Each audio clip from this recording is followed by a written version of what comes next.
In a move that sent shockwaves through Washington and beyond, the Trump administration recently imposed a sweeping freeze on federal funding.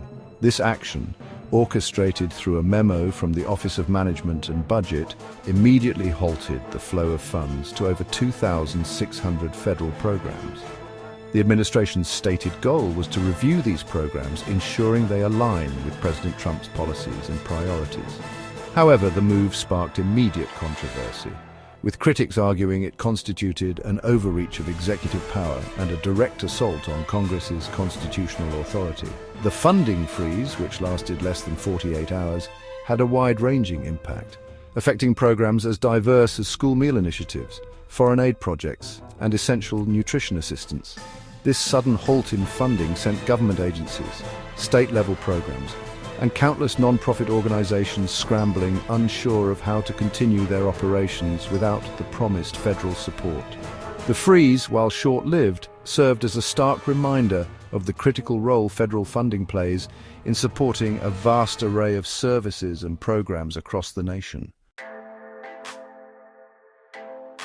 Congress's power of the purse, enshrined in Article 1 of the Constitution, grants it sole authority over government spending. No money can be drawn from the Treasury without Congress's approval.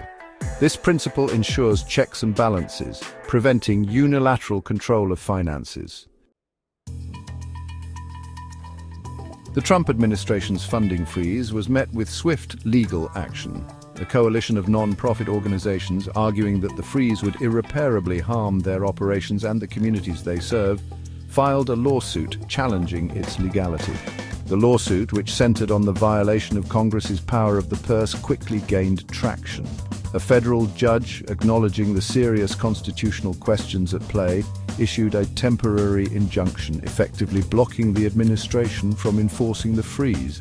The White House, while rescinding the freeze in the face of mounting legal pressure, has vowed to continue its efforts to scrutinize and reform federal spending. This unwavering stance suggests that the battle over funding authority is far from over. Legal experts predict that the case, given its constitutional significance and the potential for setting a precedent for executive-legislative relations, could very well end up before the Supreme Court.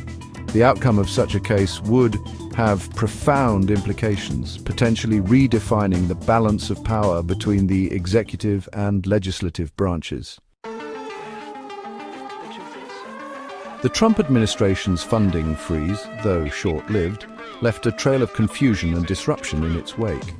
Government agencies tasked with implementing the freeze with little warning or clear guidance found themselves struggling to interpret the memo's broad language and determine which programs were actually affected.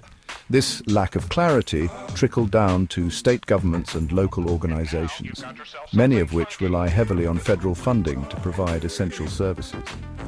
While the White House attempted to quell the rising panic, issuing clarifications that certain essential programs, such as Medicaid and food stamps, would be exempt from the freeze, the damage was already done.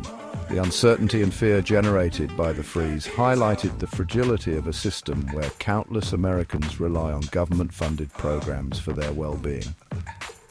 The episode served as a stark reminder of the far-reaching consequences of political maneuvering, particularly when it involves essential services and the lives of ordinary citizens.